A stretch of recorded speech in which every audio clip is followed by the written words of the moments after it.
Alright,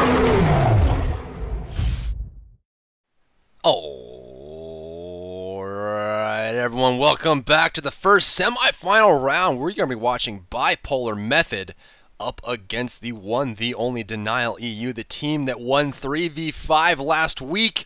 They will be coming out again today to redeem themselves from the DCs they had for the early forfeiture in the finals. So they're going to be facing up against Bipolar Method, a strong team to go up against. We have Sobek, Thor, Odin, and Isis banned out, and Athena picked right off the bat. But of course, I'm joined today by Lionheart. And what do you think about this Athena first pick?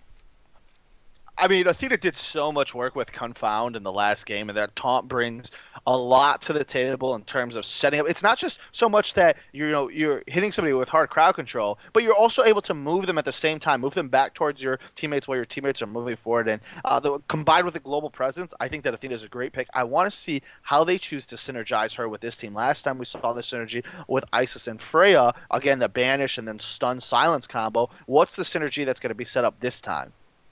You know, that's the question. You know, they have the Athena. Arachne is the troll pick that comes out here. Probably not going to be locked in here. Still a few issues as far as competitive play for Arachne. But you're going to see Freya and Neith being locked in for Bipolar Method. Now back over to Denial eSports EU here. I mean, of course, Odin's on the table. Isis is, of course, gone. Sobek and Thor, so they need a good jungler. They may actually be locking this Arachne because they're trying to kind of stick into it. They have the Apollo locked in or set up as well. And there's the Fenrir as the last swap, making sure they troll us as long as they possibly could. So Fenrir's going to be the jungler most likely, and then Apollo locked in right after. And there's a mirror that's actually going to swap to a mirror and not pick up the range carry just yet.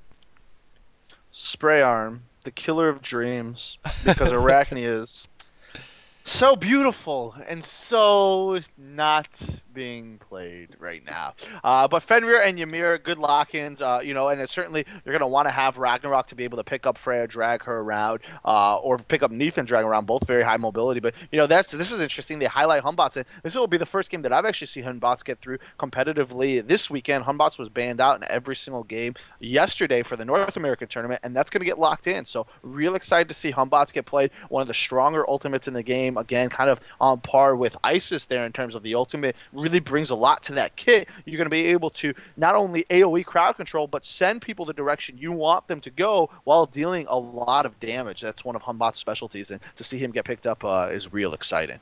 It certainly is, and we're also going to lock in the Vamana, and then a strong mid pick as we see Hell being locked in, and then Apollo right after. Looks like he'll be running a Hell mid. I know Sprayon really loves his Hell play, one of his favorite characters there, so not really too surprising. Youngbei is going to be the last pick here for Bipolar Method. He's going for the Bacchus. They're going to have a Bacchus Vamana with their carries, or with their tanks, I mean. Of course, Vamana most likely going to be doing that solo lane. Hoonbots in the jungle. They can send Neith mid, which is exactly looks like what they're going to be doing that, and they're going to have the Bacchus Freya side lane.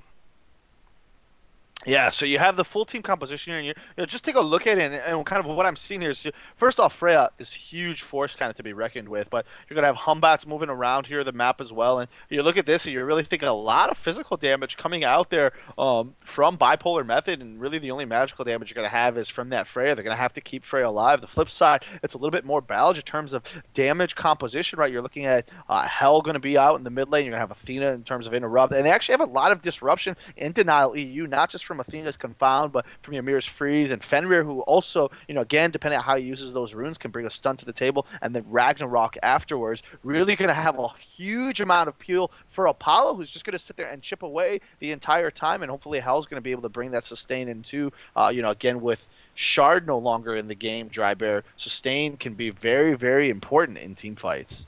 It certainly is, and of course Hell's one of those characters a little bit risky. You want to keep up the momentum throughout the match. She's not really one of those characters you want to fall behind with, so we're going to see Sprayon come out today with Hell, which is awesome that she's getting some playtime because she's of course going to be reworked and remodeled in the coming weeks here as we wait for that to come out. But of course we are going to go to a timer here, a 3-minute timer on screen for you guys to be able to get a drink, get some popcorn, get a snack, get ready, but don't go too far away because we're bringing this match in just 3 minutes here after the timer is finished on screen, and it's going to be a match to watch as these are two heavyweights in the EU tournament series scene. Of course, Denial eSports EU, one of the fan favorites, and also one of the highest win percentages on the team, or on the scene at least. And of course, Bipolar Method being around for a very, very long time, having the Copenhagen Wolves sponsorship, and now back to Bipolar Method with your little lineup and very, very strong players to boot. We're going to cut to a timer, guys, and we'll see you in just 3 minutes. Alright, welcome back everyone. We're going to start the semifinal round off right with Bipolar Method up against Denial eSports EU. We are in match and ready to go. The players are already grouped up in front of the jungle camps. I'm joined today by Lionheart, and we are ready to get this action started. For the record, I would have taken you up on your offer, but I couldn't answer you because people could hear me. Just FYI. Could have just gone. Just go for it. We were making bets off camera. No, I'm just kidding, ladies and gentlemen. But look at the positioning here. That's the interesting part. You don't want to hear about my personal bets. And the warding impact. In fact, taking a look on the left-hand side here, you can see that members of Bipolar Method, this is the same pattern we saw earlier. Members of Bipolar Method grouped up here, but they're spotted out by a ward that was set up very early on, but not Denial eSports EU. You're really seeing aggressive wards come out here, trying to spot out just how many people are positioned there. And the same thing goes for Denial eSports EU. Bipolar Method having a very early ward, again, using kind of the middle section here next to the camp to block vision in case somebody wards in the camp. You wouldn't actually be able to see this ward here. They're just spotting out where people are positioned at, and each side is going to get to take one camp for free. Yeah, it seems like a pretty even split there as they both get what they want and head back to the camps. It looks like Vamana and Neath are going to take out that movement speed. Neath's going to be heading towards the middle lane. Vamana going to go to the right lane to solo that up. Damage buff is probably going to go to, it looks like it will go to the Fenrir. The Hell's actually going to solo the short lane in the right, and they're going to have a two-man middle this time around. Looks like everyone's going for the 2-2 split nowadays. And they actually have no jungler up on Denali Esports EU. So let's see how it works out this time around. Of course, they're not going to be facing up against Isis and Athena in the same lane. That's definitely something you don't ever want to have happen. But we're going to have Kivo, Fred, and Mugiwawa in the middle lane. Fenrir and Mir is actually quite a strong combo.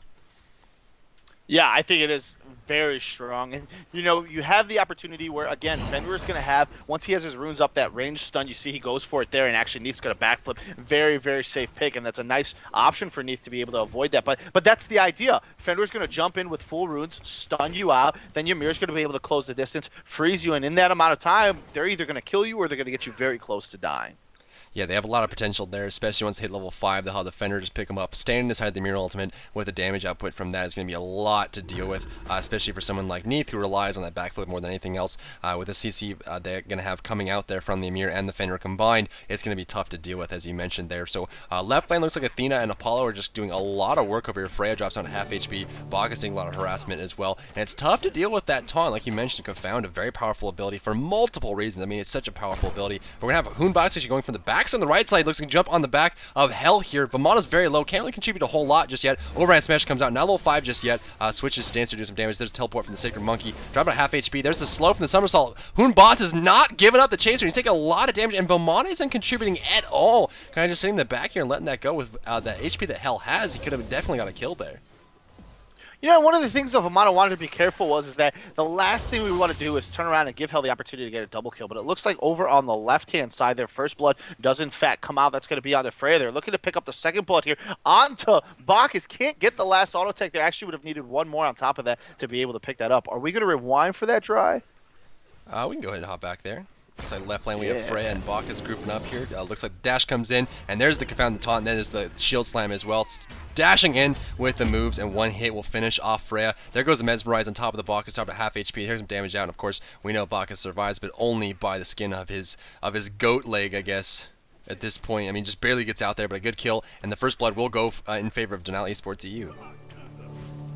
I have never been on the other end of a rewind before, and that was something to be seen. But middle lane, you can see Ymir and Fenrir are going to rotate back into the middle here. Of course, Hunbots is here as well, along with Neath. And this isn't a fight they actually want to take. You take a look at Hunbots is only level 3. And of course, Neath going to snare there. This level 5 Fenrir, who could be very devastating. Neath has that backflip, going to be able to avoid the stun very instantly. But Hunbots doesn't have the same thing. He does have an aerial jump, but it's not as, I would say, instantaneous of a cast time. And so he needs to be careful, much more careful himself against this Fenrir-Ymir combo, that they're going to be able to interrupt his ability to come and gank the lane. But you can see, look at that, a nice blink going underneath the tower there. And of course, Ragnarok's going to come out. You have the channeling coming down from Athena, and that's going to be one dead Neath. A very nice job by Ymir. Charging into the lane, Neath uses the backflip right away, and he knew immediately that they could pick up this kill underneath tower.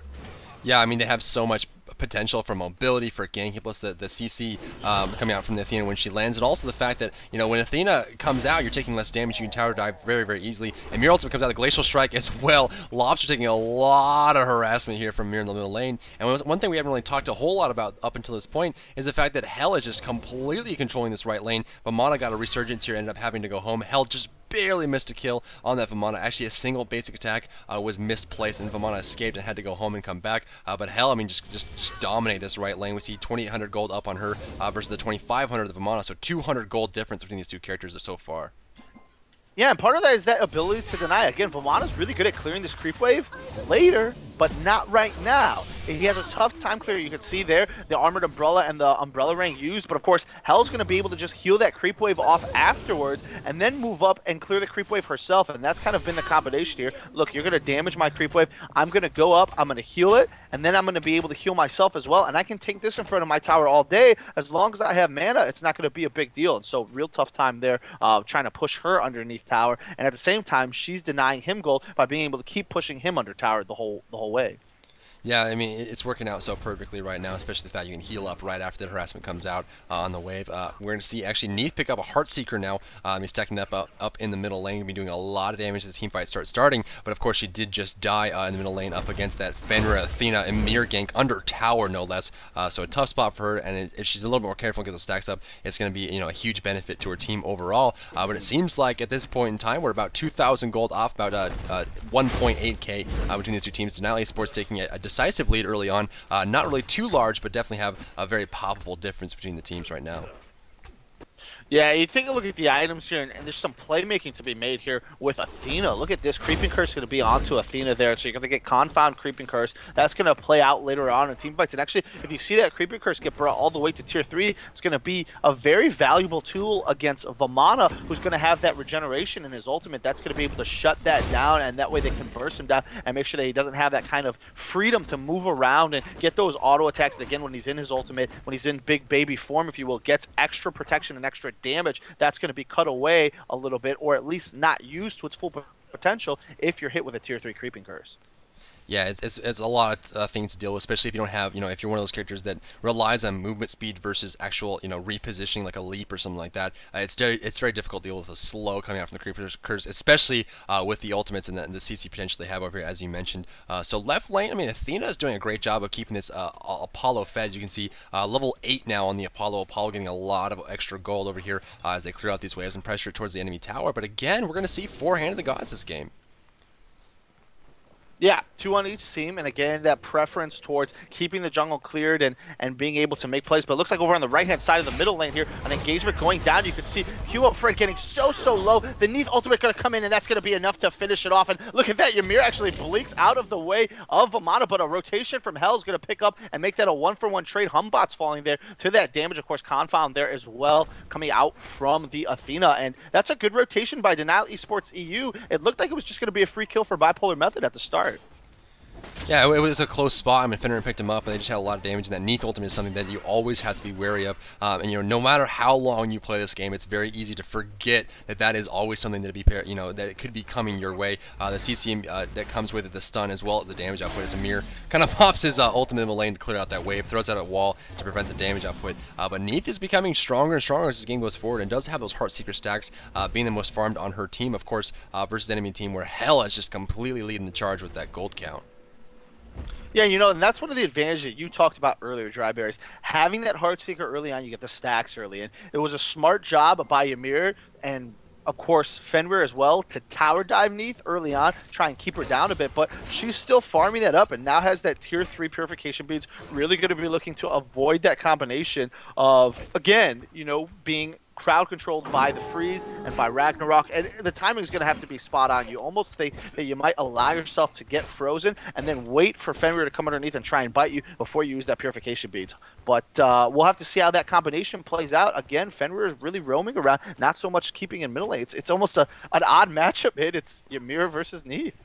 Yeah, something we haven't seen for such a long time. I mean, obviously everyone wants physical Amir to work. It's like the biggest thing that they just want deep in their bones. But of course, we haven't seen that for such a long time. Hoonbot's going to come over to his middle lane and check some things out, realizing that camp is gone. Now we're coming out upon a point. Of course, we're at the 8.5-minute mark, 3-1 in favor of Janelle Esports EU. But we're coming to that point where team fights are going to start to matter. And of course, the objective, Gold Fury, is going to start to be contested. So it's going to, both teams are looking to be more mobile, put some wards down. As you can see, the Gold Fury is completely covered by wards from Denial. They realize this fact is coming up, as well as a ward over the right-hand lane, so they have great vision versus Bipolar, who have no wards up the map right now.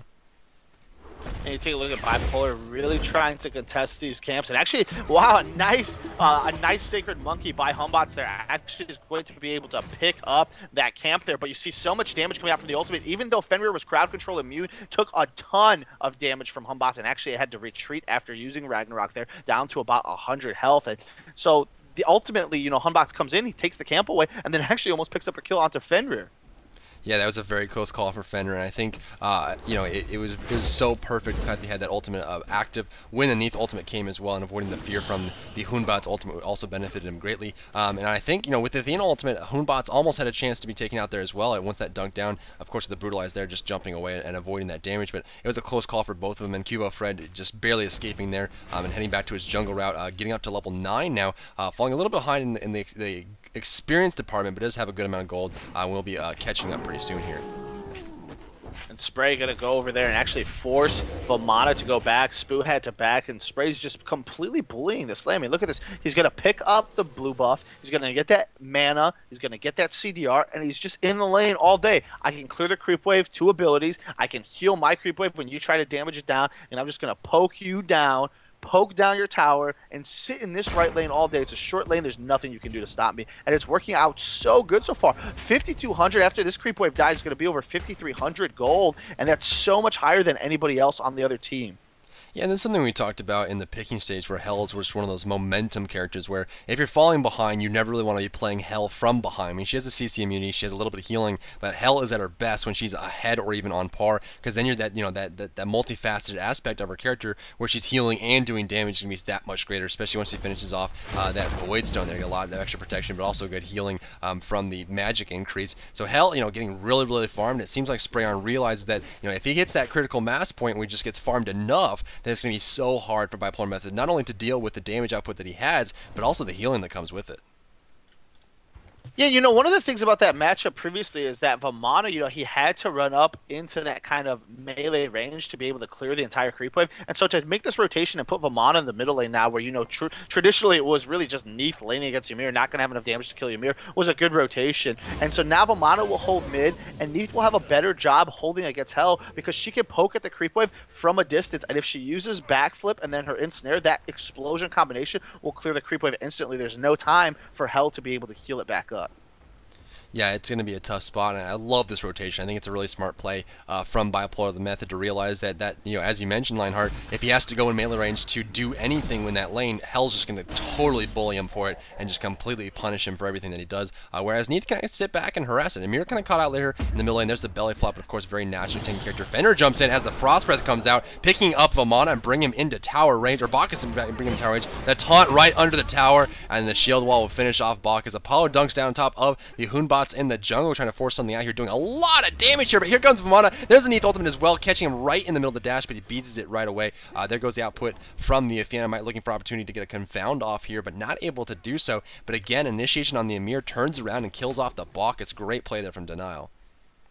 I'm a bit surprised to see Denial eSports EU actually go to chase Humbots there rather than just grabbing Vamana and looking to see if they could try and make Vamana waste his ultimate. Of course, they're going to be able to do that here as Vamana comes to that front line, gets hit with the freeze, and of course then confound afterwards, and the creeping curse forced him to use it there. But I think they could have forced it out maybe even a little bit earlier, and then had Vamana been in the front lines there, would have been able to get a kill opportunity.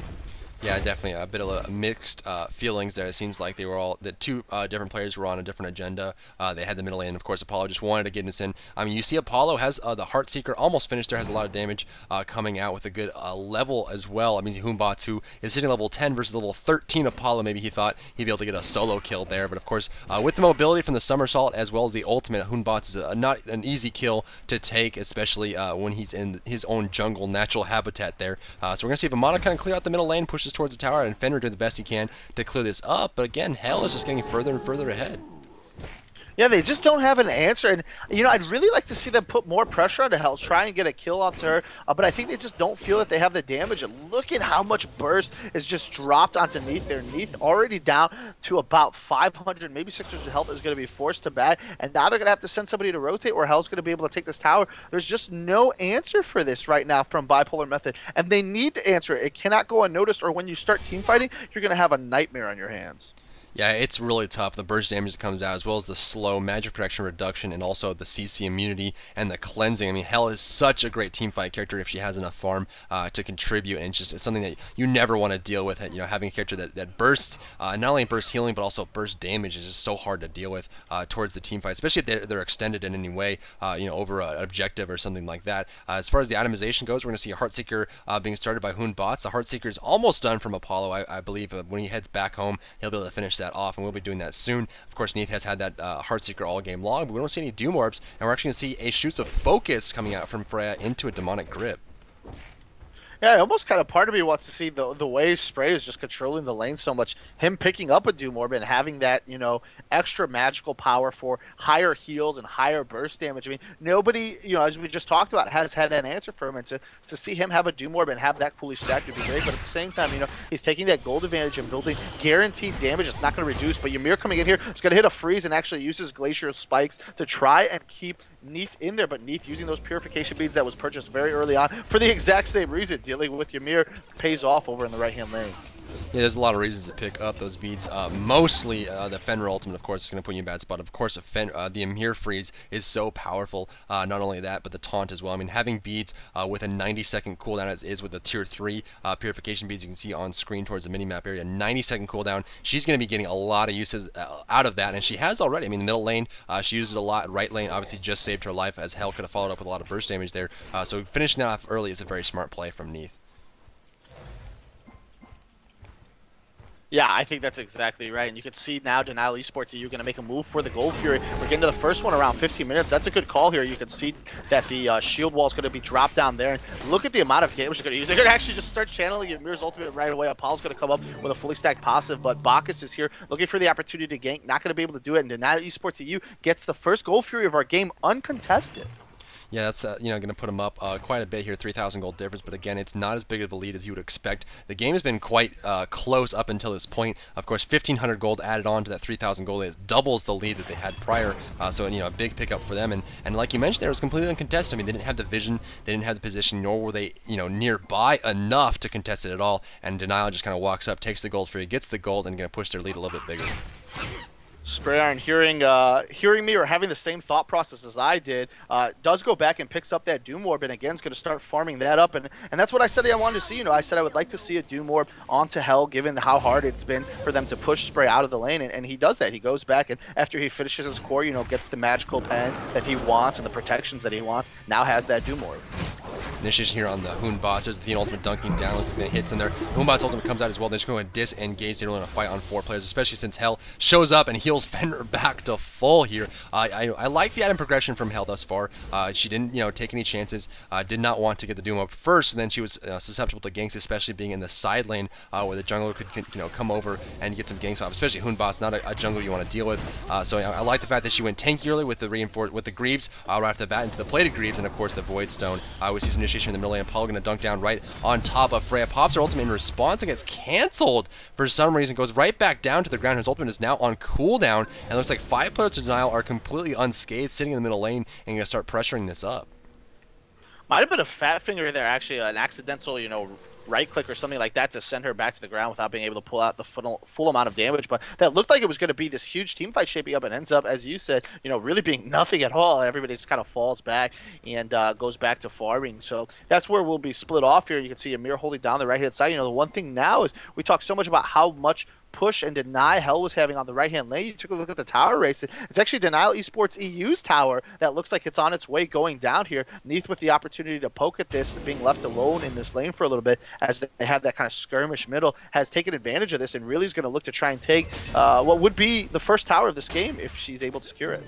I love watching teams take advantage of the fact that teleport is in this game, and even before when it was 250 gold and you could teleport to wards, and now when it's 125 gold and you can only teleport to towers, it is an incredibly powerful tool, and more players should be picking it up and holding onto it in their inventory or in their little active item slot, their consumable slot, more often because it's so valuable, and you can see the reason for it right there. The right tower was about to fall, Amir was in the middle lane and just teleported over there and defended it, and now that tower is still standing, and that kind of mobility, that kind of reactionary relocation is so important overall, especially, like you mentioned a few games ago, Lionheart, the fact that you can stop split pushes very easily with it, as we see some action starting here in the jungle.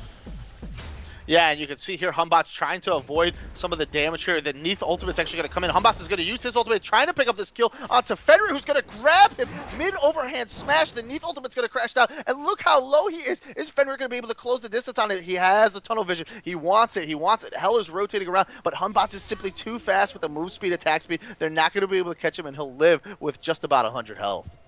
Very close call for Hunbots. I think he just barely got over the wall in time, broke one brutalize. As Game Hunter gets a kill in the left lane, as Freya is caught out behind her tower. Let's go ahead and rewind and catch that action there. We see Freya being pushed into tower range. Talk about third HP, half HP, fourth HP. One more hit we'll be able to do. He might be able to just dash in here and get the moves off. There is the moves. Pops up into the ultimate. There goes the Valkyrie's Discretion, do some damage, but she's just so low. And actually a basic attack is all he needs, and not wasting any time. Game Hunter's just going to go up on his chariot and get on out of there. As we might dunk on the middle lane. Here comes Initiation on top of that, knocking him towards the enemy team. Pops ultimate to CC immune at this point in time. Colossal Fury is now active, doing some damage to the Athena, giving a little whack back as the wall comes out. Excellent wall there. The taunt's going to come out soon. No, it's not up in cooldown time. And we see Vamana kind of just use the move, or clear the path to get back in the tower and be absolutely fine. But that was an excellent solo kill in the left lane.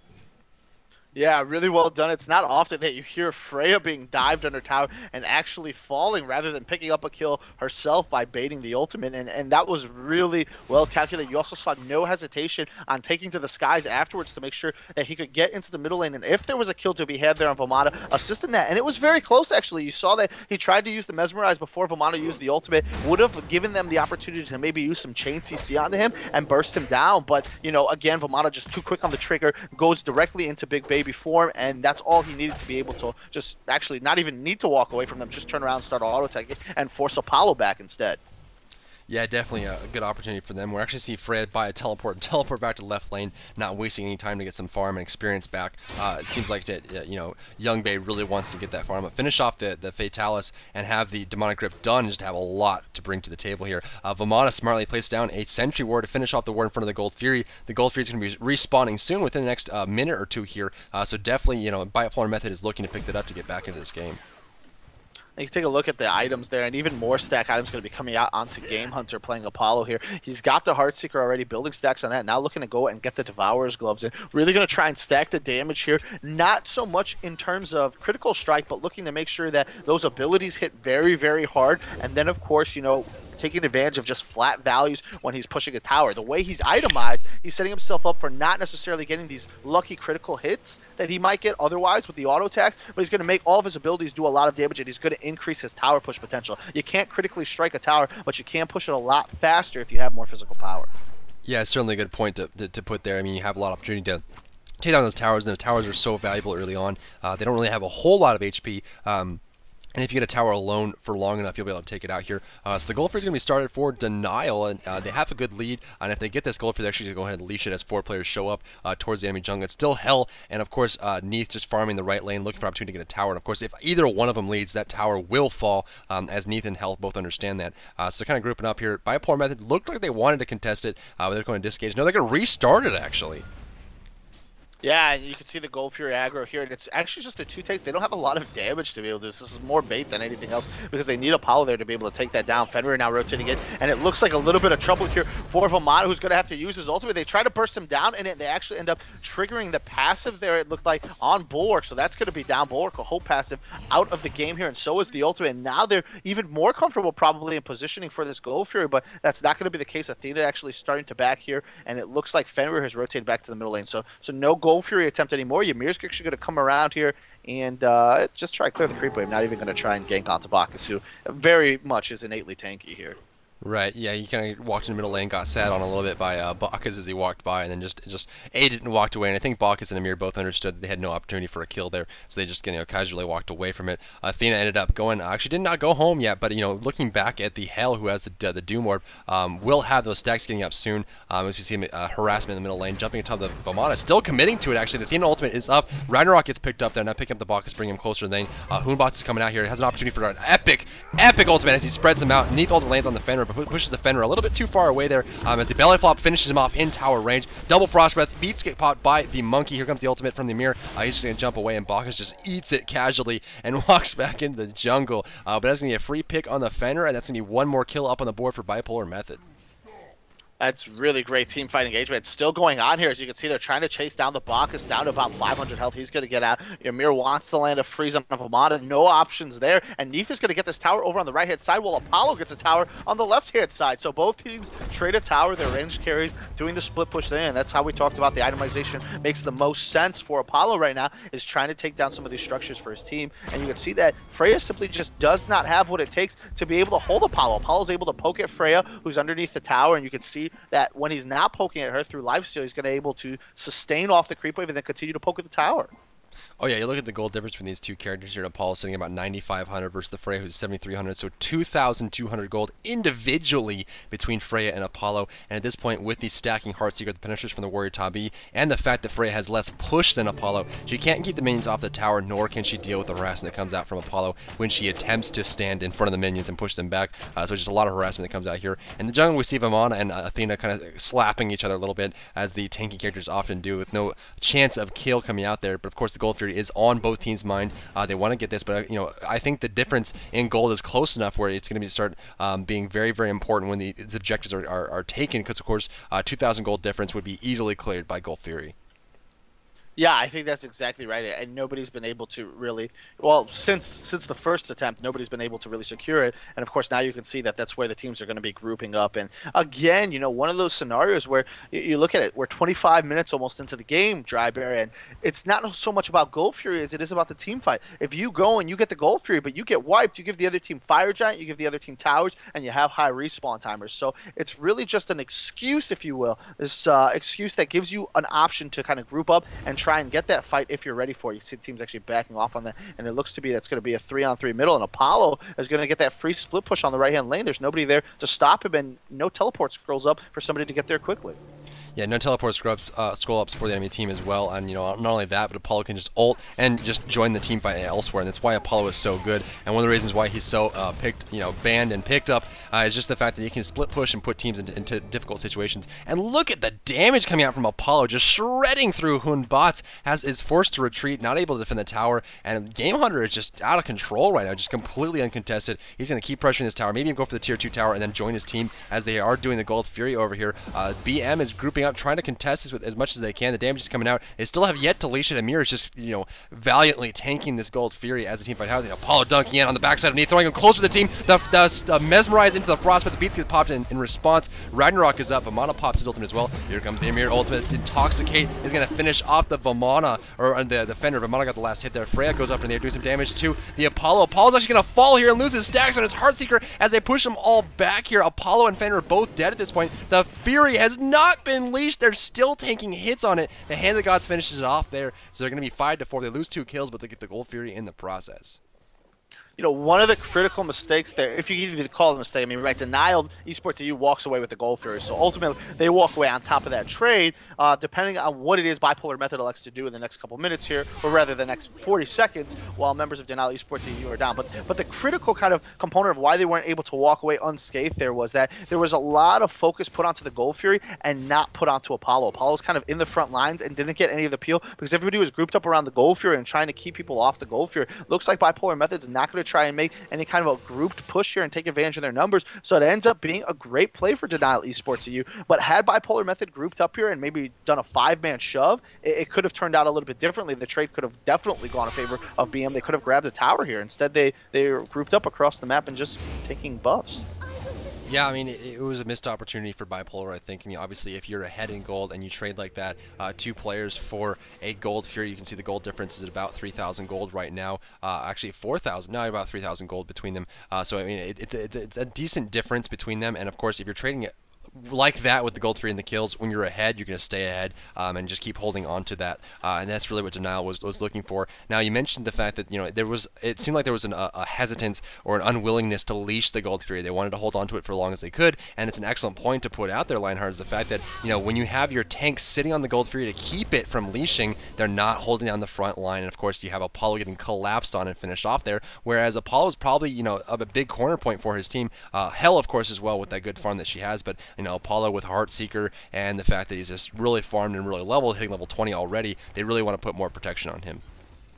Yeah, one of the things that you got to give credit to Lobster for on Bipolar Method is in that last fight, he rushed down the Gold Fury area. He actually rushed down, used his ultimate back there, which forced Hell to use her ultimate. Actually, we have an engagement going on in the middle lane. Humbot's going to use his ultimate there onto Fenrir. Fenrir, definitely the target here, is going to retreat back to Hell, who's going to get healed. And again, this is what happened last time. Humbot's used his ultimate onto the back lane away from Apollo, and so Hell had to retreat backwards in that team fight to heal them, and that removed her ability to be able to heal Apollo, which again caused him to fall down. And Apollo, aside from Hell, is the highest damage dealer in the game. Definitely somebody you want to keep alive in team fights.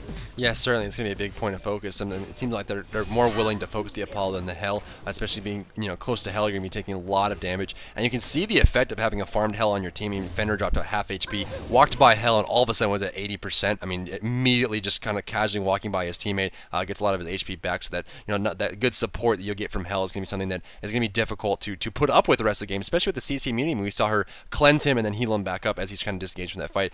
Trying to jump on the Neath here in the right-hand lane is Denial, and I'm able to get her as she backflips away, but of course his tower is now in contention, and it looks like Amir's just going to zone her out here while they take out the tower. Yeah, and just look how quickly it melts. Again, the way that Apollo has chosen to build here, purely physical damage. Again, critical strikes, if you have that crit, it's not going to do anything for you. Well, I mean, of course he's going to build purely physical damage. Let me clarify that. More focus on physical damage than on the critical strike component. Of course, you see Deathbringer coming out here, but the physical damage is what's going to help you push the towers. It's not going to be the ability to crit. So that's kind of why we see, and he's been involved, and I bet when we look at the tower stats at the end of this game, he's going to have higher structure damage in this game. That's just been really participating in that push effort.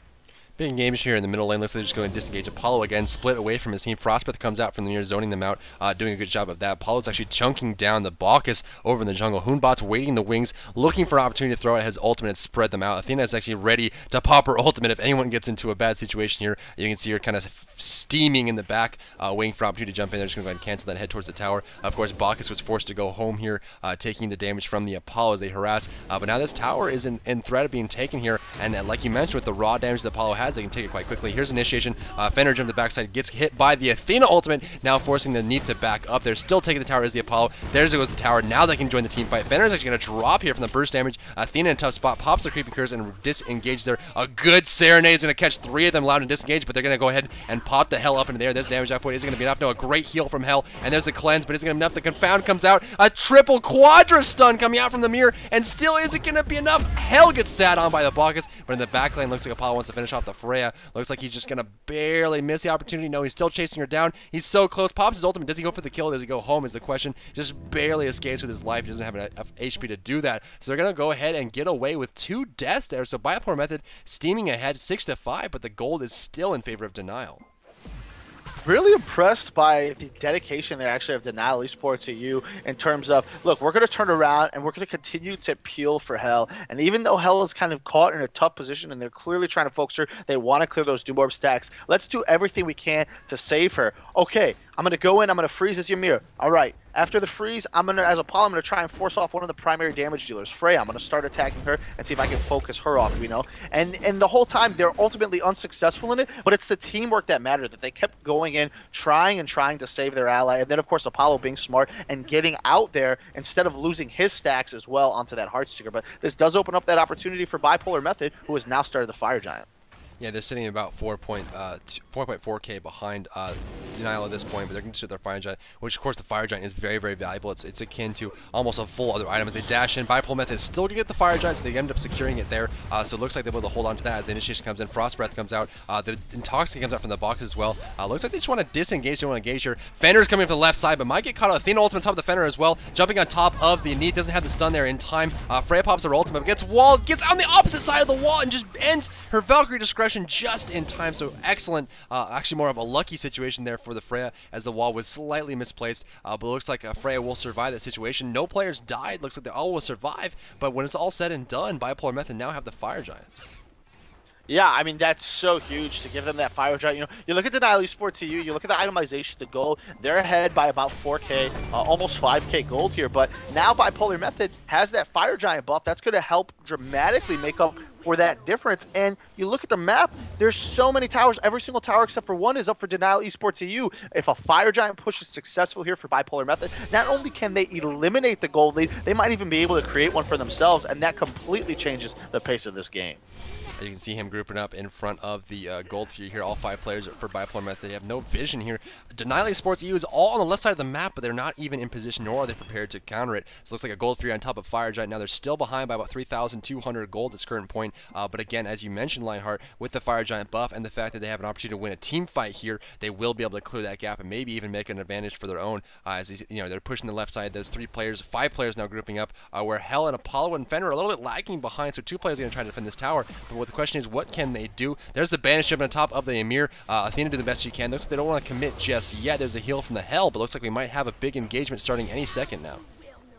Yeah, you can see that Bipolar Method very hesitant about going in under this tower. They're going to finally start focusing. They don't want to group up and get hit by a major confound, but here comes the fight. Box in the backline is going to intoxicate multiple members of Bipolar, or excuse me, of Denial Esports EU. And you can see that the Humbot's ultimate goes down. It's going to force Apollo out to the side. He's going to be able to dash out, but Mono's still there, looking for an opportunity to continue that engagement on him, but they have forced Apollo back. It's one of the primary damage dealers. They focus the tower down. That's going to kill, and a sustained fight goes in favor of Bipolar Method here because they're regenerating from Fire Giant. They can do this all day, but look who got caught in the back lines there. You're actually going to see a kill picked up by Lobster. He gets the Fenrir, but I think Lobster is doing more at this point, being the top of the farm on his side than Fenrir is, and he goes down to Apollo as this fight continues.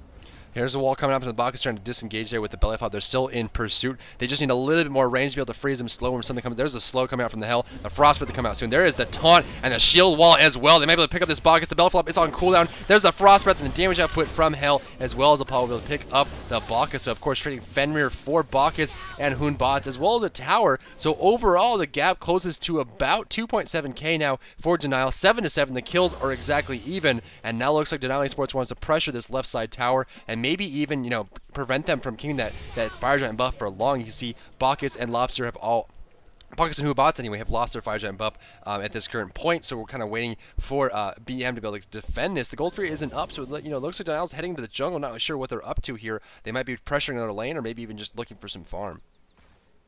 Yeah, I mean, it looks like they're just going to go ahead and farm up it. Of course, none of the major objectives are up. The only thing they can really do here is try and push a tower. And then that begs the question, do they think they can win a 4-on-3 when the 3 people have Fire Giant and they don't? And that's kind of a risky position to take, especially when you already have a gold lead and you've lost some of that gold lead on the Fire Giant push coming out from Bipolar Method, right? You look and they're not ahead as far as they used to be. Denial Esports EU, that is. So maybe you play it safe here. You wait until your teammates are up, and then you go for that 5-on-5 engagement. But again, that Fire Giant buff on those 3 individuals, that's going to be there for a little while longer, and that's something they're going to have to deal with either now or later, unless you think you can wait it out until it expires. Yeah, it looks like they just want to go ahead and just wait it out at this point. I mean, it's so close to being off. They just don't want to force any engagements after that. I mean, they did have a decent engagement there over the left-hand lane. They lost a tower. They lost a Fenrir, but they were able to pick it up. Of course, the tower doing a lot of damage to the Hoon bots played by Lobster, who just jumped in and took a lot. And Apollo just finished him off. And, of course, Bacchus being taken out is always a good thing. Hoon bots did have a Heartseeker at that point, but Fenrir did not. So at that point, you're dropping stacks on the Hoon bots, and Fenrir is just as strong as he was before that team fight. So, I mean, it seemed like Denial took a better end of that stick. Now they're up still almost 3,000 gold, and the Fire Giant should be responding soon to see if they still have the buff on them. They do not, so you're responding within the next 45 seconds or so, and of course the Gold Fury to follow about a minute after that. Right, that's correct. And I like the analysis you put out there, Drybear, about the trading of Humbots versus Fenrir. Again, I mean, you just look at the farm and Humbots at, not only the Heartseeker, but at the top of the damage charts, or at least the farm on his team. I mean, we won't see the damage charts until the end of the game. As where Fenrir, at the time, I mean, now he's second spot, and I think it was the second spot at the time also. But for periods there, he goes back and forth with Ymir for being the bottom in terms of farm and itemization on his team. So it's really not a trade that you want to make any time. You'd be much more comfortable trading Humbots for Hell or for Apollo than you would be for that Fenrir. Yeah, most certainly. And, Fenrir is always going to be able to contribute to the team fights just by throwing out the Ragnarok. What we would like to see Fenrir do at this point is just buy more tanky items. I mean, he has enough penetration to do good damage with his team around him. He just needs to be tanky enough to get in and out of the team fights and be able to assist. There's maybe like a Bulwark of Hope coming out next, or even, like something like a Sovereignty or higher than enemy line. Just make him tanky enough to get in and get out without losing too much HP. And that's really the problem that he's having right now, is that he contributes to the team fights, but his HP drops so much that he can't come back into it to contribute more. I like the way these teams are grouped up here, and you can see they're actually going to start pushing down the middle lane. Fire Giant has, in fact, respawned, but nobody's moved in that direction. You see Ymir just kind of keeping an eye out. That's Mugi Wawa here, looking to see if anybody from Bipolar Method wants to try and make a move or snipe this. They have vision. You take a look, and there's only one ward there. It's Denali Esports EU. They have an opportunity to crash back onto this, as Bipolar Method just went back and bought, but of course they don't have the same bird's eye view that we do, knowing that Bipolar Method backed, so they're just going to kind of stalemate, and I think everybody's looking to get vision on everybody else. Apollo on the other side of the map right now, but certainly can rotate quickly by either taking to the, well, actually only taking the skies or backing, buying a teleport, and then teleporting to that middle tower. That would get him there quickly too. But right now, I mean, that's what we're waiting on, I think, is this next kind of team fight to shape up a Fire Giant, unless Bipolar Method decides that they want to go ahead and make a push for this middle turret. It looks like they're just going to kind of poke and test the waters here. Apollo, of course, having that split push active, very smart play by Game Hunter, realizing that, as long as this frivolous engagement goes, with they kind of go back and forth with no real initiation, Apollo can just freely push towers, get a lot of damage in. Looks like they might be rotating over to take him out. Of course, he can easily ult out of that if he gets into that position. Looks like they're heading back towards the right lane, so the Fire Giant is going to be contested while Apollo is pushing. So Bipolar Method is in a situation where they need to choose either the Fire Giant or the Apollo, and either way, Apollo will be able to reposition himself accordingly. Vamana's initiating here on the Fenrir, taking a lot of damage there. There goes the Neath ultimate, dropping down, not really able to do anything. Banish comes out on the Ymir as well. Apollo's going to take a tower and probably immediately go right up into his ultimate. No, he's actually still on the ground pressuring the Phoenix at this point. His team is confident they can hold on to this team fight as it goes forward. So Apollo's now pressuring the left Phoenix while they're still trying to kill the Fenrir. Fenrir's about half HP, but the Hell heals are keeping him alive. Yeah, here's the thing. Bipolar Method didn't send anybody back to deal with him. That Phoenix is now gone, and they're going to make a move for the Fire Giant here. But the question is, can they take this Fire Giant? Can they actually take this fight, in the odds 4v5 while taking the Fire Giant damage here? So Apollo's already gotten that. He's moving around. Humbats is going to come in, look for the engagement, and they're immediately going on to Hell. This is what we want to see from Humbats. Highest farm going for highest farm. Apollo's going to crash in there, though, and you can see so far this fight is going in favor of Denial Esports EU. A double kill comes out onto QO Friend, and they're going to force members of Bipolar Method back. You can see that they're going to chase down here Hunbots. He's going to go down as well. This is a guaranteed Fire Giant for Denial Esports EU, and you can see that, well, not only guaranteed, I mean, they have it, and they're going to use it to push down the middle lane, push down the middle Phoenix, and this trade turns out real bad for Bipolar Method. They couldn't take the Fire Giant in that 4v5 scenario. Yeah, that was a really tough spot for them. They really need to be, you have a sense of urgency about you. See some initiates here in front of the Phoenix jumping right on top, forcing Neath back in the tower. Vamana just going to eat the whole team as they pressure the Phoenix, the second Phoenix thus far. But I mean, when you have the situation where you have Apollo split pushing, you have to have a sense of urgency about you. You have to be, you can't hesitate, because the longer you wait, the more Apollo's going to be pushing and the more opportunity Denial Esports has to group up, as you saw there.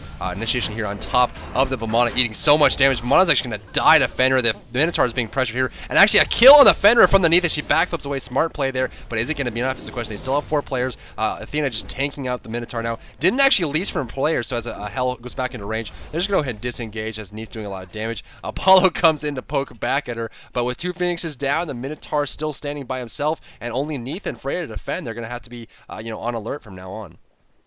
It's never over until the Minotaur falls. Phoenixes can come back. They can respawn. Bipolar Method has an opportunity here to try and hold this one out. Okay, the enemy team has Fire Giant. We realize what happened. We realize kind of the split push presence that Apollo had. And again, Apollo built himself to be able to take structures quickly. We talked about that all game. So we know what he's going to be able to do.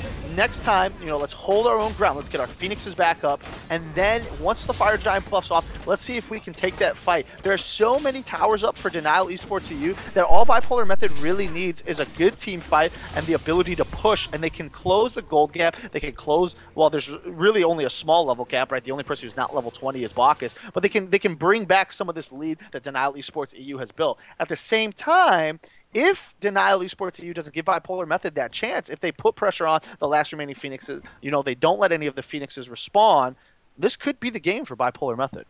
Yeah, certainly with a 10,000 gold difference as well as the Fire Giant Bipolar Method, there's going to be a high alert now. They need to be careful about their engagements. They have to be very intelligent with their ganks, and certainly need to work with their numbers more than overall team fights. If they can go for like a 4v2 or, you know, a large one-man gank in a silent, if they get any kind of picks is what they're looking for right now, because they can't win in a heads-up fight, especially with the fact that they're behind in gold. The experience doesn't matter so much now, Bacchus being the only person who's not level 20 in this game, but the gold is a big difference, as well as the Fire Giant. They can't really win head-to-head, but if they get some smart picks, and they're very, you know, smart with their position, they have a good vision across the map, they could come back into this game. You know, not only with the fact that the Phoenix are going to, the left Phoenix is going to respawn here pretty shortly, so they will have that back up, and if they can defend those effectively and then wait for their time to shine, they can definitely get back into this. And Denial is, you know, at that point where they need to be very careful. They can go for the war of attrition strategy, kind of just tighten the noose and make sure they don't give away anything, and wait for the opportunity to strike.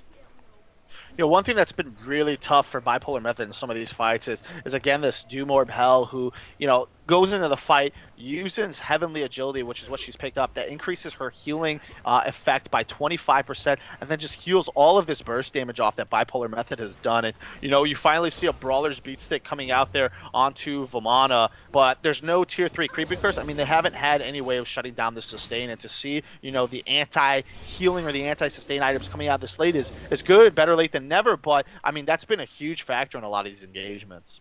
Yeah, it really has, and something we've seen time and time again from teams. They just wait too long to pick up the Divine Ruin or the Brawler's Beat before it's, you know, a little bit too late. You know, they've already had the damage done. So we see Apollo retake the left Phoenix. The middle Phoenix is about to respawn as well. The Minotaur taking a little bit of harassment damage, while 3 players in the right lane are pressuring this right Phoenix. 5 players are grouping up for Bipolar Method, looking for the, and again, it's going to be very careful. They're initiating on top of the Hell. They want to get this Hell down. That's a great pick, and they will get the Hell, dropping the stacks and preventing that heal from coming out. And Toxic is going to get a good split there on both Fender and the Athena, with the jumping on top of the Apollo. Apollo gets finished off in the base as well. There goes the Hand of the Gods coming out. You're going to get the stun off. Fender's going to jump over the wall. Vamana's clearing the patch, trying to catch up. They want to get this Fender on top of everything else. A great wall from Mir will prevent them from chasing and force them to engage on a Mir, but that's exactly what Bipolar Method wanted. However, in the meantime, they took about half their Minotaur's HP while they were doing so.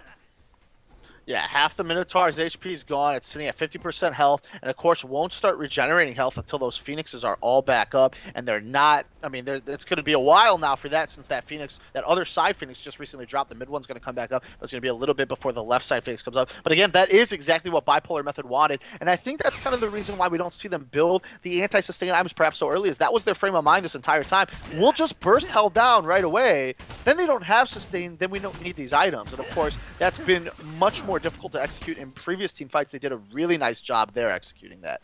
Yeah, they certainly did. I mean, they just kind of caught Hell out. It was just a perfect situation. They waited as long as they could. You can see them, you know, like Denial was pressuring the left Phoenix. They were pressuring the middle Phoenix. They were pressuring the Minotaur. They were all over the place. And Bipolar Method was so disciplined, so patient. They were waiting for the opportunity. And the second they saw it, they grouped up and put as much force as they could, burst down the hill, got the Apollo. And, you know, beyond that, they have the Apollo who lost the Heartseeker stacks. They have Hell who lost the Doom Orb stacks. And Hell just straight sold the Doom Orb and bought Bulwark of Hope Tier 2 and finished off the Gem of Isolation there. So it looks like Sprayer doesn't want to deal with that anymore. Does have the Rod of Tahuti though, so he's so farmed at this point. Doesn't really need the orb as much as he possibly could before, but now he's lost those stacks, he's going to sell it off now. Bipolar Method is not as behind as they used to be. Of course, they were 10,000 gold behind, now they're 8,000 gold behind. The Fire Giant is back up. The Gold Fury will be respawning soon, so Bipolar Method still has to, you know, they're still on the ropes here, but they have to keep playing as carefully as they have been, and they will be getting back into this game shortly.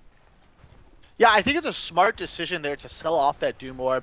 You know, we're way out of the point where you're going to be farming the lane. We're really at a point where you're just looking to push. You're looking to get the objectives and try and secure, you know, towers and the Minotaur, the ultimate objective, of course. So you can see that Denial Esports EU, they're going to go ahead and start this Fire Giant. Bipolar Method doesn't have everybody there. They need Neath to be able to hold off that far left lane, since that Phoenix is down, and Denial Esports EU is going to have to get us, going to have to secure this here. Bipolar Method gets an amazing steal. I can't believe it. You see Bacchus jumping in there with the Hand of the Gods, and this team fight is underway. Initiation coming. There's the creeping curse as well. Humbot's ultimate's going to spread them out. Each time gets popped by the Hell, but Hell might be falling here. The heal comes out just in time. There's a cleanse as well. The Frost Breath, and they're grouping up so perfectly. Denial coming out strong, reacting to their team fight initiation on top of the Bacchus. Bacchus will fall. Fenrir jumps over the wall. Fenrir will survive. The Hell healing is so powerful. They just cannot get her down. Apollo goes up in the air. They try and dunk down on top of this Neith. Force her backwards. Actually ends up forcing her forwards. The beats get popped. There goes the moves to catch up with her. The Serenade unfortunately misses.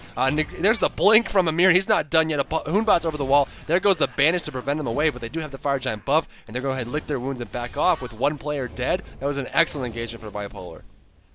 This is unbelievable. This is exactly what Bipolar Method needs to be able to close this distance. They got the Fire Giant buff away. Denial eSports EU has nothing to do on this map other than maybe they can make a move for the gold fear here. Bipolar Method will now have time before the next Fire Giant buff to get this Phoenix back up, and now they're going to be able to move forward and perhaps take some of these towers again, close this gold distance. And the later the game goes, I mean, heck, if Bipolar Method can turtle this out for another 10 minutes, everybody's going to get to the point where they're sitting at, you know, max items anyways, max items, max actives, and at that point, gold becomes irrelevant. So the clock is really ticking for Denial Esports EU to be able to close this. And right now, Bipolar Method is slamming that door in their face and saying, no, you're not going to come through this gateway, not yet.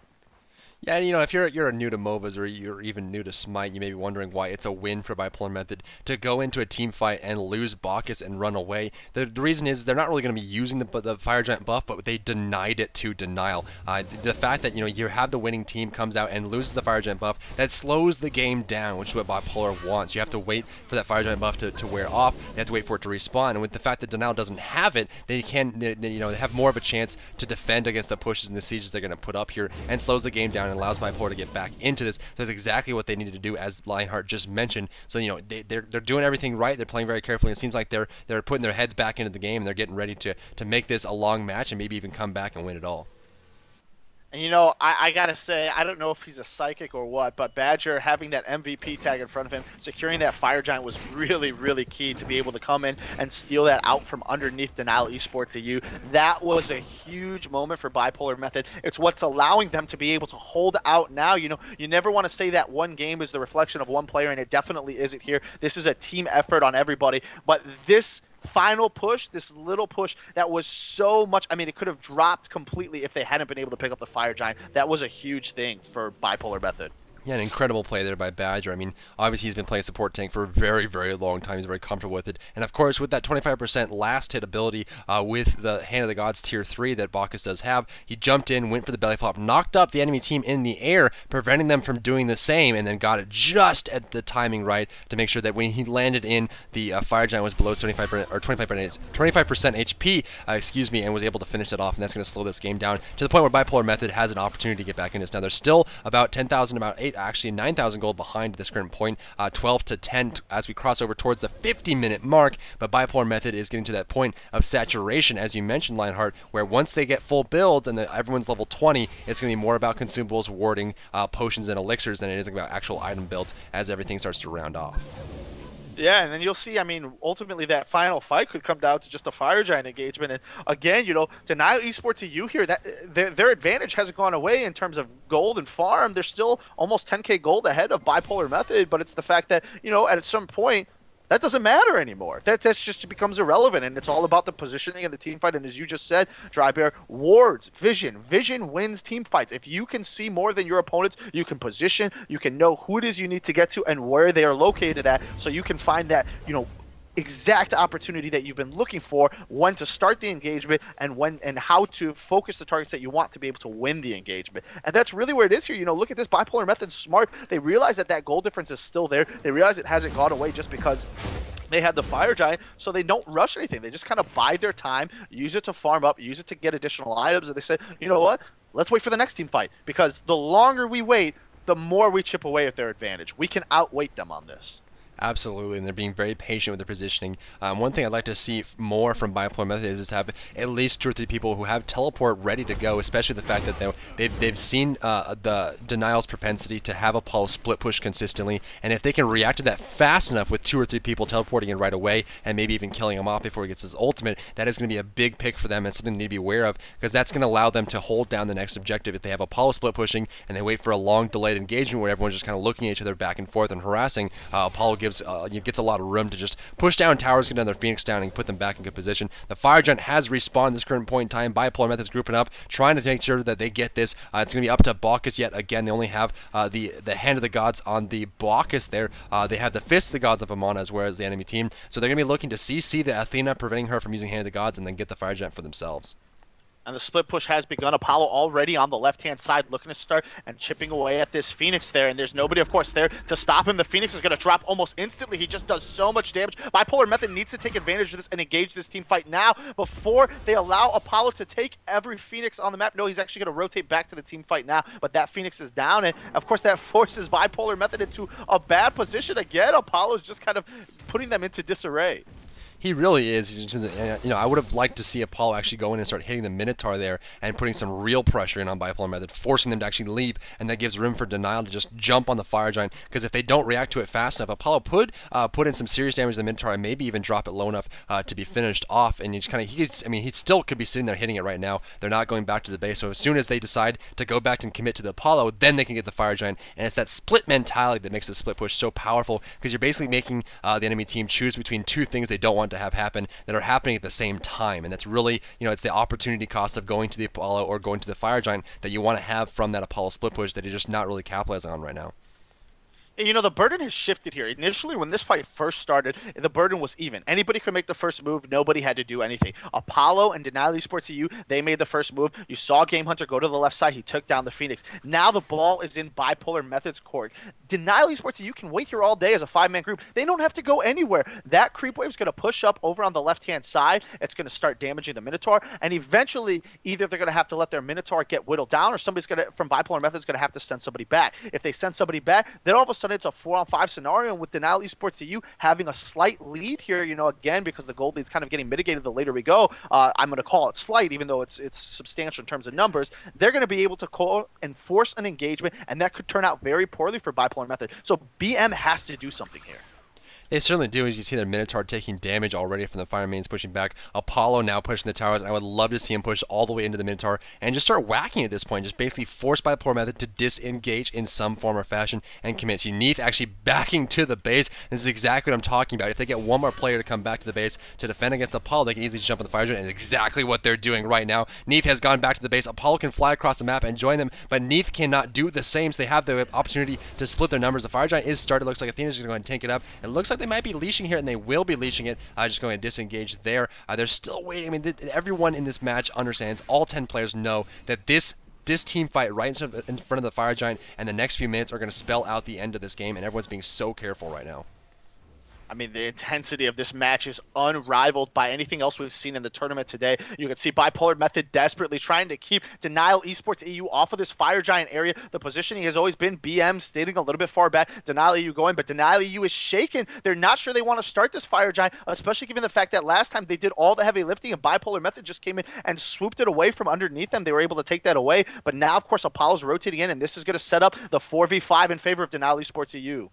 Humbai jumps over the wall, takes a lot of damage from that Fed Apollo there. The taunt's going to come out. It looks like Baman's going to disengage with the clear the path. Bacchus still looking for opportunity. Now, of course, Denial is happy to just sit here and look back and forth with no engagements here because they have the tower advantage. They have the gold advantage. They're in a good spot here. But they're going to go ahead and start the Fire Giant buff. Apollo is present and accounted for. Vamana's going to go ahead. Looks like Amir's going to zone this out. Bacchus is jumping in. They need to be focusing on the Athena. Athena is sitting right next to the Fire Giant. I love this situation here. Athena knows she has the buff. The Hand of the Gods to take that away. But on the backside, looks like Hell gets jumped on. Getting so low is Hoonbots. Hoonbots was actually getting picked off by Apollo. Apollo just shredding into the enemy team at this point. Vamana taking so much damage. Fenner forced to disengage as the Freya just doing a lot of single target damage there himself. Apollo goes up in the air, kind of looking for an opportunity to dunk down on top of somebody. But with Hoonbots dead, they're going to disengage, and Denial Esports again takes the better end of the stick here. Yeah, you can see that the Bipolar Method Minotaur is under attack again. That push left lane is just really set the tone for Denial Esports EU. Game Hunter pushing that up, and now they have pressure on their Minotaur. It's dropping down. It's going to be at about half health, and somebody has to go back and defend that. Now you see the Phoenix actually respawn. The Phoenix going to go down yet again because nobody was there, so the Phoenix will be down even longer for Denial Esports EU, or excuse me, for Bipolar Method on the left-hand side, courtesy of Denial Esports EU. And Denial Esports EU starts this Fire Giant. Bacchus position on the opposite side, and in the last fight, Dry Bear, we saw Ymir kind of tailing Bacchus, looking to crowd control him and prevent him from taking this objective. We'll see if Bacchus is able to get away with another clutch steal. This is huge pressure. He's looking for an opportunity to do it. You see the Fire Giant drop it. He's in range now. He's going to jump in. He's going to be able to steal it away is the question. He gets CC'd right as they do it. They need to get the Hand of Gods off in time. Deny eSports does secure it. Athena jumps in and steals out. And looks like the Frost Breath comes out and keeps them in place. Bacchus and Vana both die. That was a clutch situation. It came down to literally milliseconds there. Right as the CC came out, was unable to secure it. Athena jumps in, uses the Hand of Gods. And now Fire Giant is in the hands of Denial. 2 players dead. And Bipolar Method is on tilt.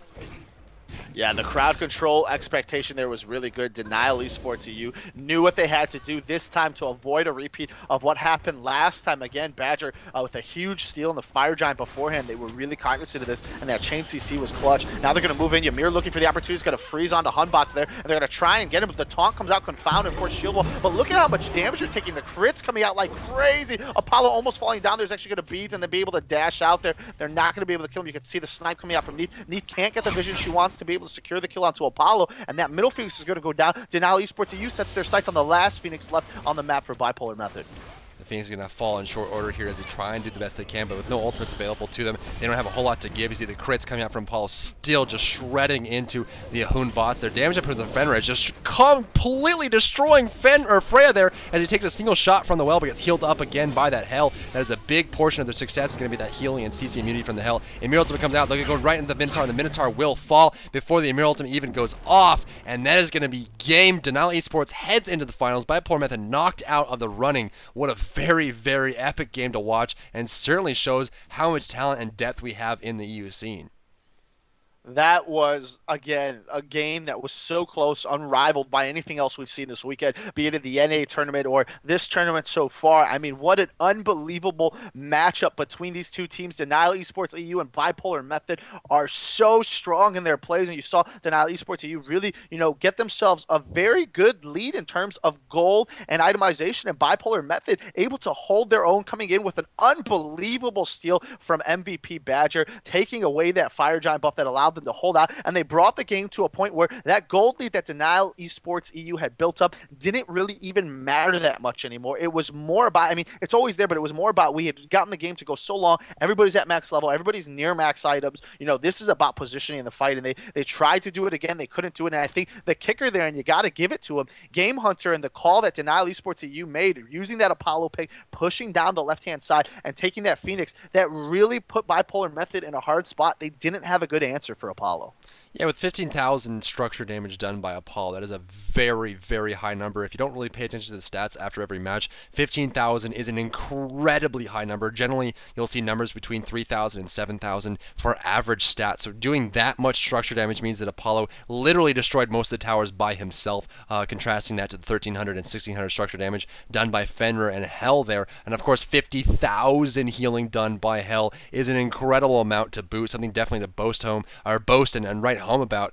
So I mean, two components that worked really well for Denial is going to be that structure damage from Apollo. As you mentioned, Lionheart, is the fact that Apollo went left lane, pushed those towers down, went right lane, swapped with his teammates, pushed the right towers down, went to the middle lane, killed those towers, and he's just going around the map, killing all those towers. And those towers are worth so much gold and experience that if you're not, peeping tabs on Apollo and he's just going around the map destroying all your towers, you're going to start falling behind before you realize it. And that's really, the reason that match kind of fell out of Bipolar Method's hands. I got to remind you, there is a bug with the stat screen, so it wasn't Denial versus Avenged Esports. Of course, it was Denial up against Bipolar Method. Bipolar Method had a tough time that time because, they were doing everything right. They just weren't shutting down the Apollo, who was just going around destroying all the towers. And of course, when they went for heads up team fights, Hell was just healing everyone back to full. Yeah, and again, there was no answer for that sustain, and we talked about how Bipolar Method, in that one fight, particularly in front of their Phoenix, were able to burst Hell down from full to none real quick, but outside of that, if she was able to live through their initial rundown, they didn't really have huge anti-sustain. I mean, you see the Brawler's beat stick on Vamana, but that didn't come out till far, far later into the game. They really didn't bring any anti-sustain to the table, and, Game Hunter had this plan from the very beginning, and you got to think that, what did Bipolar Method think when they noticed the way he was kind of building up, and if this was his plan, because we talked about it right from early on, Dry Bear, that he was building flat damage. He wasn't looking to build critical strike until later, and in fact the only critical strike that came out was from that Deathbringer. So it was pretty clear that his goal was going to be to do as much damage to structures as he could and push through in that fashion, and that was certainly the pace that he set throughout the entire part of the game. Yeah, it's something that, it's mainly the reason why Apollo is being picked up. And of course, with his kit, he does a lot of damage, but I mean, just pound for pound, he's not as good as a carry as maybe some of the other ranged physical carries, but because of that split push potential and the fact that he's so safe doing it because of his chariot, he just activated it, go up in the air and be safe. It's just so hard to deal with Apollo because he makes you choose between two things you value greatly, whether it be your towers, your Phoenix, or the team fight win or an objective. The fact that he's always over there pressuring something, and the fact that you have to deal with the team fights as they come forward, it's so much to think about and deal with. And if your positioning's not perfect, it's easy for you to just go ahead and punish that. That's exactly right. And one thing I want to note, and we've talked about a bit throughout the course of this tournament, not to bring the pace down, but let's calm ourselves a bit before we get ready for even more SMITE action, is the two Hand of the Gods being picked up by both teams. You could see that this game, we saw them develop the way we kind of wanted to. In an earlier game, we had seen that it had been brought to two Hand of the Gods at that tier 3. And this game, you could see both teams, one Hand of the Gods, one Fist of the Gods. And that Fist of the Gods, not to be underestimated, it gives you a 1.5-second stun on any target who you put it on. So you have it on somebody like Ymir who can freeze you, and then, hey, I'm going to turn around 1.5 seconds, stun you again. Wow, a lot of crowd control coming out there. Same time with Vamana, being able to put a hard CC on a character that otherwise doesn't have it, that's huge. And so I like to see that these abilities were kind of split off on their different paths, and you could see that the characters who had the ability to maybe close the distance, whether it be the dash of Athena or the jump of Bacchus, were the ones that had that ultimate kill below 25% health on the Hand of the Gods. Yeah, certainly one of those things that you're not really expecting. We actually saw it used to full effect in front of the Fire Giant several times, especially the fact that it has a 90-second cooldown. It's very easy for you to just, just stare at it, and when you don't expect it coming, especially from people like Vamana, like you mentioned there. You know there's a knock-up, there's a slow, but you don't really always expect a stun, especially a 1.5-second stun in AoE. Of course, Bacchus did not have Reinforced Greaves and Mark of the Vanguard as his active items here. Another scoreboard bug, if you guys are wondering about that. But overall, I think it was just excellent play from Denial here, and of course it's something that you really have to put in perspective. Now you may be new to MOBAs or new to competitive scene of SMITE or anything in general. You may look at this and say, wow, Denial's way better than Bipolar Method, but I mean, you look at it pound for pound, Bipolar Method and Denial were pretty evenly matched, except for the fact that Apollo was completely destroying everything in the background, and all that gold came from destroying towers, and then that put them in a tough spot choosing between objectives and all that. I mean, it just compounded into a huge lead that led towards the late stages of the game. We saw Bipolar Method actually steal away a Fire Giant, which bought them enough time, but again, the Apollo split push is something they really needed to shut down. Sorry about that. I was typing something. Yeah, that's it. That's exactly right, and that's how the strategy of this game went. And ultimately, you got to say that Bipolar Method, even though they get knocked out of the tournament off of this match, did an absolutely outstanding job, and it was really great to see how they elected to run their strategy, versus the kind of 2-2-1 that you saw coming out from Denial eSports EU. And one of the things that I'm particularly enjoying right now as a coverage, analysis, or whatever you want to call me, shoutcaster, anything like that, is that to see the difference between the EUC and the NAC, because there's much more change in strategy here. It's not just everybody's going to run 1-1-2 jungle.